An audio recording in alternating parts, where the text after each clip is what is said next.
Identitas dan kondisi 18 penumpang bus Santika yang kecelakaan terjun bebas di Tol Pemalang. Sebuah bus PO New Santika terjun dari Tol Pemalang Batang KM 320+800 jalur A Minggu, tanggal 21 Januari tahun 2024. Sedikitnya 13 orang korban luka tengah mendapatkan perawatan di Rumah Sakit Comal dan 3 orang korban luka lainnya di Rumah Sakit Siaga Medika. Sedangkan 2 orang lainnya diketahui tewas dalam kecelakaan tunggal tersebut. Berikut identitas 18 korban tewas dan luka-luka. Korban tewas 2 orang. 1.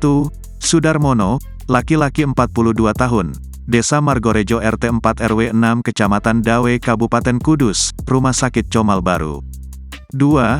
Imam Syafi, laki-laki 46 tahun, Desa Prawoto RT 1 RW 5 Kecamatan Dukolilo Kabupaten Pati, Rumah Sakit Comal Baru. Korban luka ringan di Rumah Sakit Comal 15 orang.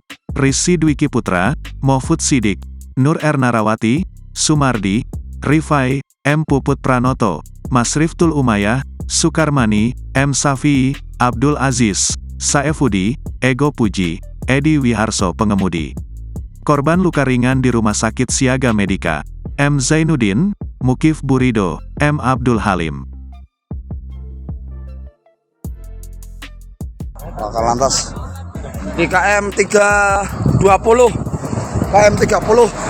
di Pemalang Kajen.